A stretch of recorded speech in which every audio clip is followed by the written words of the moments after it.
may kasalanan na akong ginawa kay Maria. Anong ginawa ko sa'yo? Hindi sana ako kakain, tapos binuksan mo yung paborito ko. Ngayon, ano lang gagawin ko? Eh di huwag kang kumain. Ganun lang, kasimple naman yun. Pero ang hirap. Ang hirap. Paborito ko nga eh. Okay.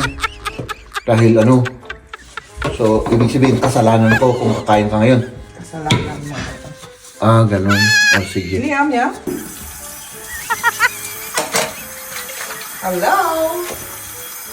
Kamusta? Mabuti ikaw. Ako! Siyempre ako natulog ako.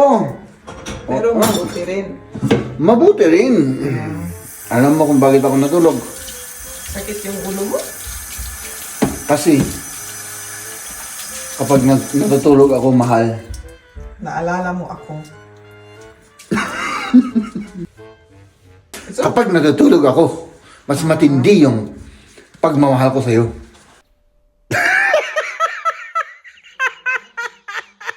Ikaw rin, ingat rin. Tandaan mo, mahal. Mahal na mahal kita. Ano?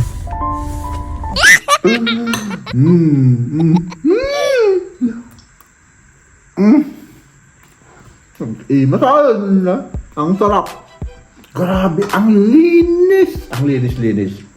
Honestly, sa lahat ng napuntahan ko ng bansa, parang wala pa akong nakitang mas maganda kaysa sa Pilipinas. Yung para sa akin. Ang ganda ng Pilipinas. Alagaan lang sana.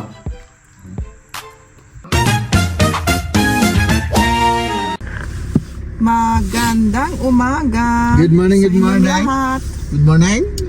Naghatid na naman si Jeb kasi umuulan. Ayan, naihatid na namin si Liam.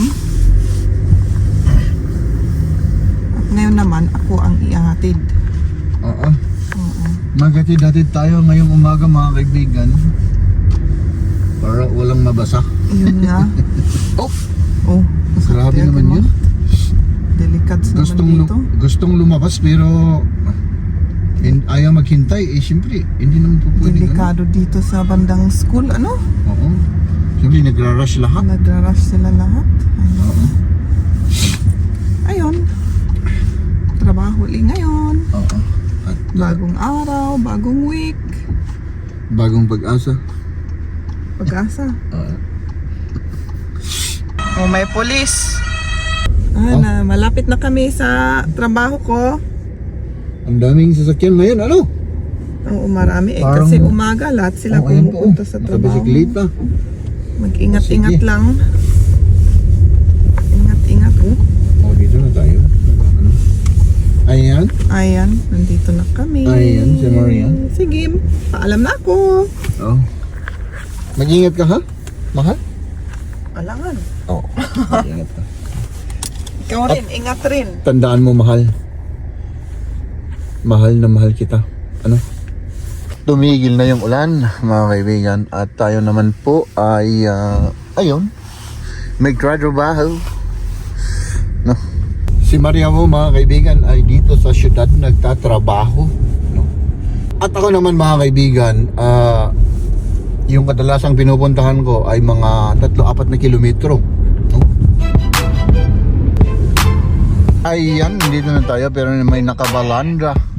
Ang ginagawa nito, maghintay ka. Ayan, nandito na tayo. Let's go. Uy, grabe. Naging damuhan na to ah. So, yan. Trabaho muna ulit tayo, mga kaibigan.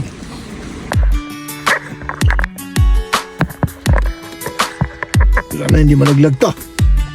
Ayan ah. Mainit yung panahon, mga kaibigan. Ano tayo? Kain tayo ng tinapay. Short break tayo, short break.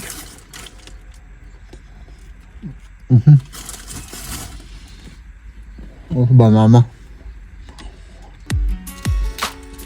Naalala ko yung buhay estudyante namin dito sa Germany.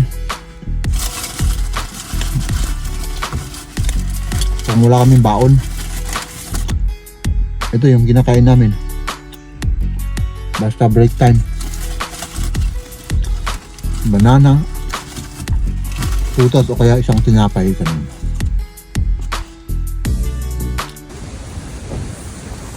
Siyempre, wala tayong ibang gagawin mga kaibigan kundi umuwi na po tayo. Let's go home!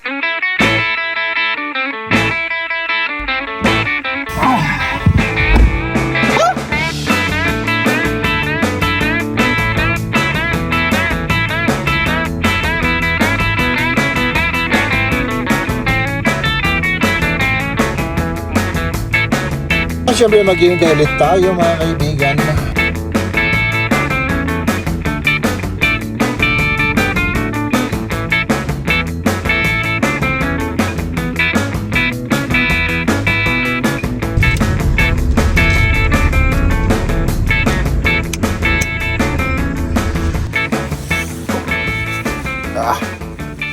So, nandito na tayo at ako lang mag-isa.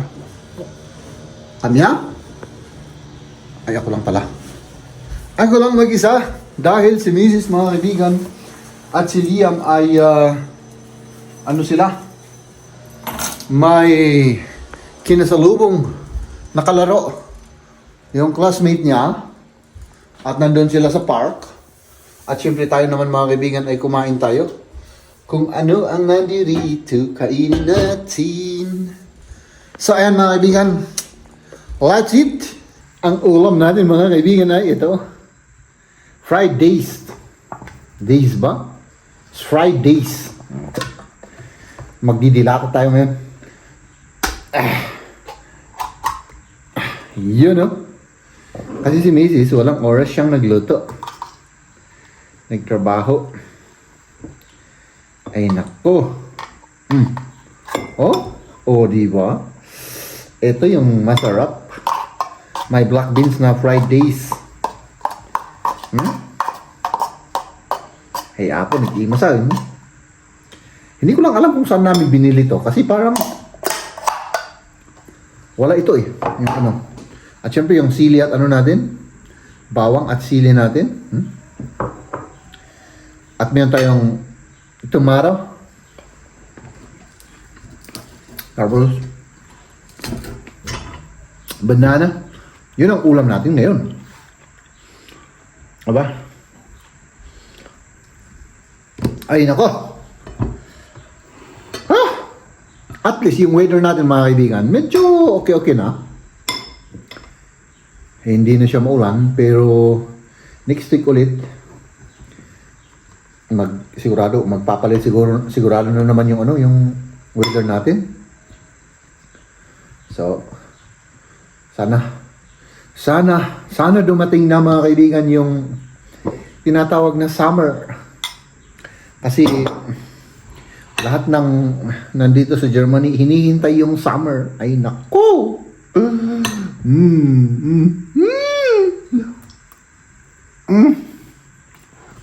Masarap na. Ang sarap. Oh my goodness. Naalala ko nung unang salta ko dito sa Germany.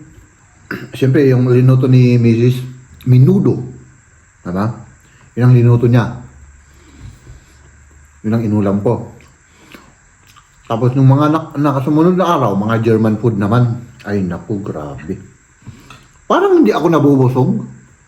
Siyempre, puros tinapay, patatas, ganun. No? Ang talagang hinanap ko talaga yung rice. Mga ano lang siguro, mga ilang araw lang na puros tinapay, puros patatas. Wala, hindi ako makontento. No? Parang hindi ako nabubusog. Tapos, parang bitin lagi yung pagkain. Kahit na dami-dami, nabubulo ka naman dyan, ayosin na. Kahit na dami kong kinain. Siyempre, mabubusog ka, pero parang may kulang. Diba? Ganun yun. No?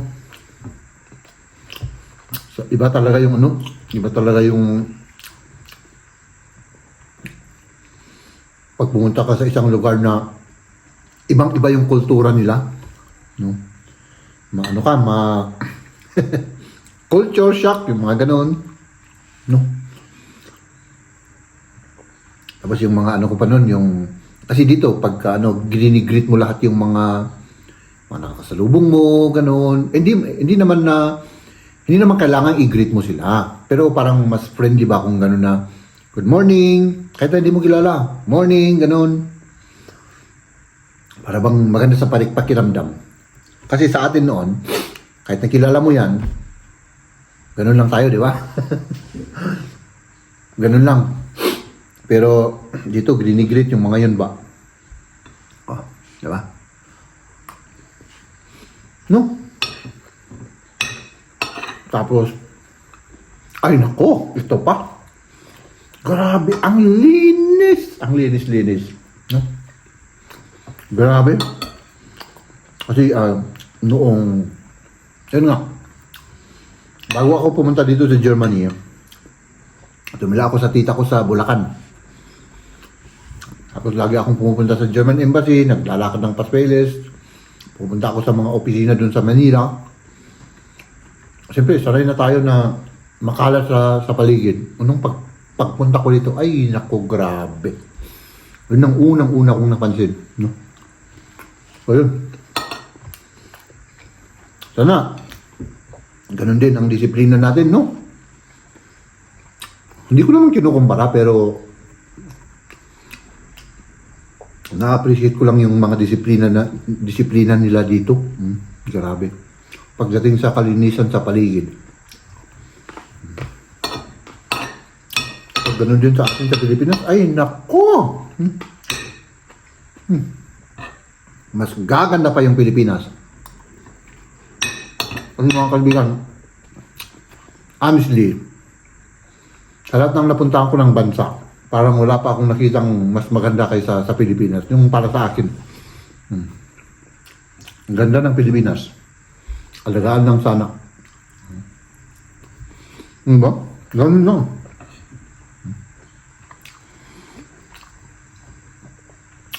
Makibigan, kainin ko na to, no? Kasi baka hindi ako matatapos dito pag magkukwentuhan tayo ng magkukwentuhan.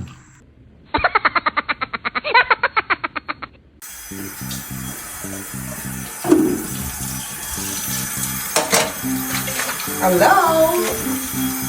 Kamusta? Mabuti, ikaw? Ako! Siyempre ako natulog ako. Pero mabuti rin. Mabuti rin. Alam mo kung bakit ako natulog? Sakit yung ulo mo?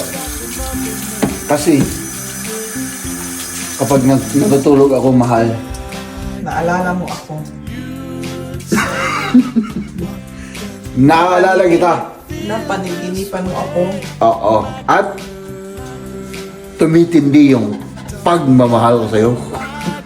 Sa tulog. Kapag natutulog ako, mas matindi yung pagmamahal ko sa'yo.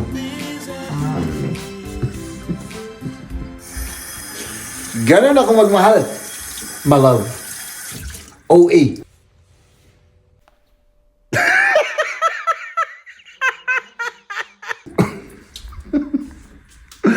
Ay, nako. Masakit yung mata ko ngayon. Tignan mo yung mata ko, oh. Red. Wala? Red, oo. Masakit. At saka Makati. Ang kati-kati. Parang ano. Parang ano bang tawag nila dun? May yung powder sa loob. Alikabok. Oo. Powder. Alikabok. Oo. Ganun talaga. Yung si Mrs. ang mas mas magaling mag-Tagalog kasi sa akin. Kanina to? Ay, kay Kamya pala yan. Okay. So, yan. Kapi-kapi muna tayo mga kaibigan. Kapi-kapi tayo. Pero hindi na siya mainit.